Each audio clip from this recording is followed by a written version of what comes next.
Tales of Quahnarren. Yeah, that's how it's pronounced. The back of the book tells me so. Beyond the Morning Mountains, Volume 1 by Michael Riley. They just say Volume 1 slash first half. The book is 1,000 paragraphs, making it one of the longest game books around.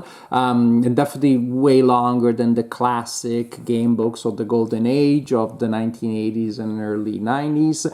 But it's not the full story.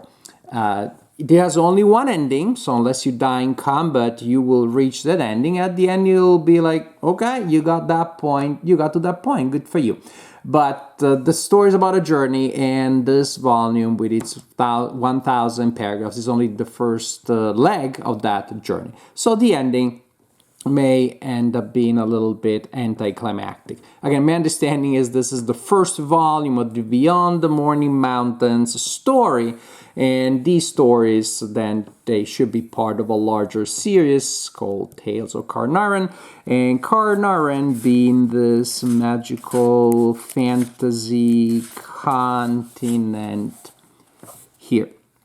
In this trip, in this journey, in this book, yes, you'll be traveling from approximately this area, from around the city of Ustam, and your final destination is Lust, down here. But again, you won't get that far. You may get to pass that river if you don't die a little earlier, and then you'll go down here, and we'll see what happens in the next volumes.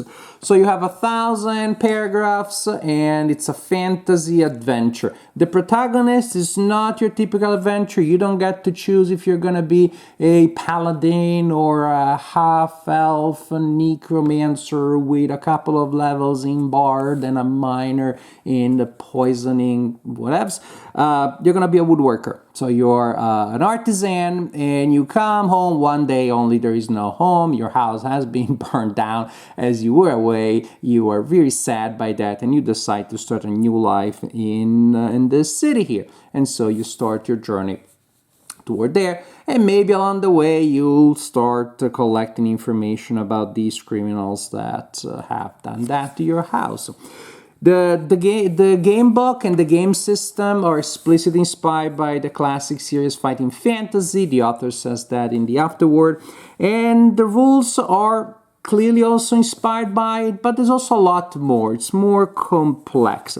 You're gonna create your protagonist by using these categories here and these starting values here. Your starting health is, however, more random, but not terribly so, because you have a base of 35 points plus 2d6, which is less swingy overall than when you were setting up your stats in Fighting Fantasy.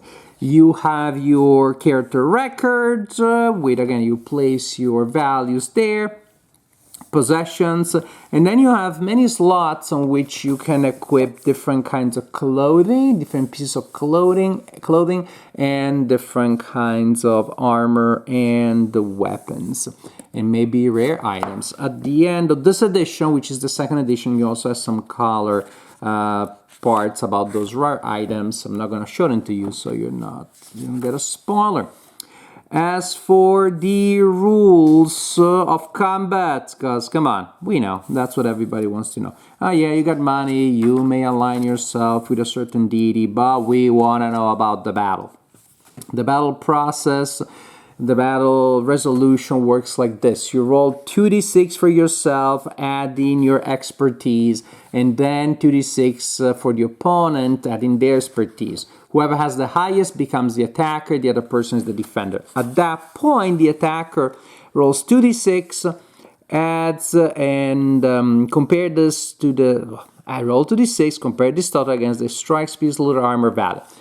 In other words, you roll 2 dice and you're trying to roll higher than the armor of the opponent. The attacker wants to roll higher than the armor of the defender. If they do so, they inflict 2 points of damage. You also keep track of each time that one of you successfully hits or successfully dodges, meaning they were the defender but the attacker didn't hit. If you get basically 3 successes in attacking and or dodging in a row, then you get to unlock a powerful heavy attack, which is a lot more powerful, and there's a procedure later on how you do that. But that's the general idea. Again, it's very similar to Fighting Fantasy, just in more steps, because instead of both of you attacking simultaneously, you determine each round who's the attacker and who's the defender, and a character may be the attacker or the defender multiple times in a row. Tests, like in so many other games, are based on low die rolls. You want a low under a certain trait that you're testing, and it's something my personal little pet peeve. I don't like to hope for high numbers in combat and low numbers during the test. I prefer when it's everything rolling high. It's just more fun. Everything should be based on rolling high and hoping to roll high numbers. And here you can see for your battle boxes, then you will put down the stats of the opponent. Here is where you record. Again, hit, miss, oh, 3 in a row, boom, that person gets a heavy attack. Of course, this is blank. I kept track of things on a separate sheet of paper. What am I, crazy? Writing in a book? Crazy. So, an unwelcome homecoming is when you realize that, oopsie, you got not nowhere to go, really. I'm gonna flip through the pages a little bit just to give you a sense of 2 things. First, the size of the font is pretty tiny, and that's something, of course, impacts reading possibly, and some of the illustrations, because that's important to people, and you will want to get a sense of what the illustrations look like. And, don't look too close if you really don't want to have any spoiler about the text. They're in color. I read somewhere there's also a version, you can also order the book in black and white. There are a couple of images that are in black and white in this version also, but clearly not all of them.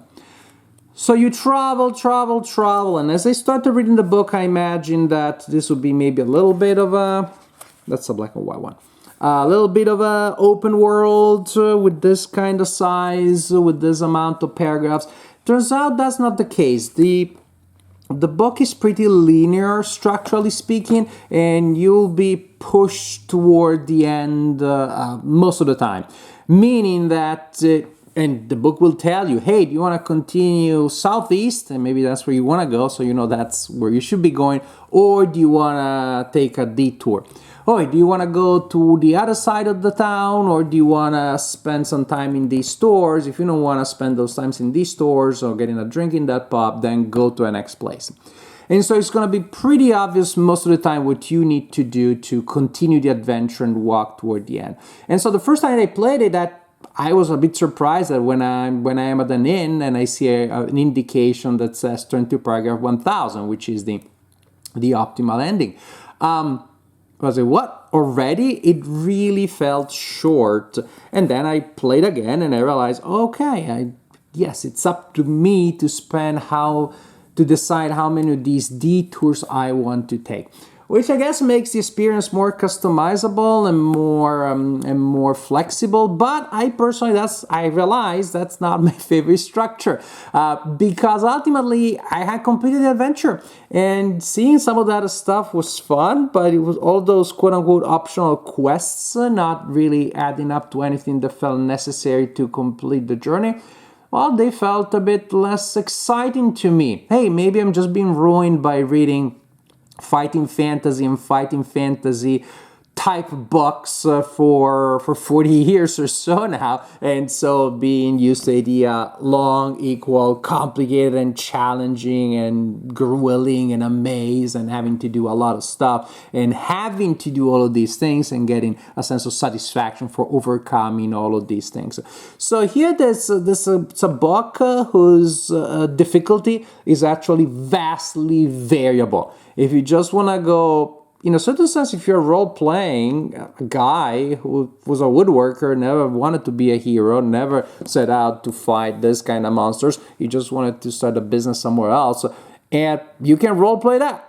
Walk the main path, stay away from a lot of trouble, and you can avoid a lot of trouble, and you'll reach, well, not your destination, but your destination in this book, which is you walk half the path, that you need to get to the city of Lust in this book. So in that sense, the general idea felt a bit anticlimactic to me. I can't say that I enjoyed that idea too much. And then I went back and I tried some of the side paths, and again, some they were enjoyable encounters, weird monsters. I did not encounter this guy the first time. I met him the second. Then I discovered other stuff. I talked to more people. I found more items and codes. But ultimately, knowing that I could have done it without, again, took some of the interest out for me. And that's my impression entirely. Some of you may enjoy that scalable kind of challenge. I guess I prefer a challenge that is tough in the beginning and by default, as opposed to one that can be just pretty much almost like a walk in a fantasy countryside with some stops of fantasy towns, or it can be a lot more painful and grueling.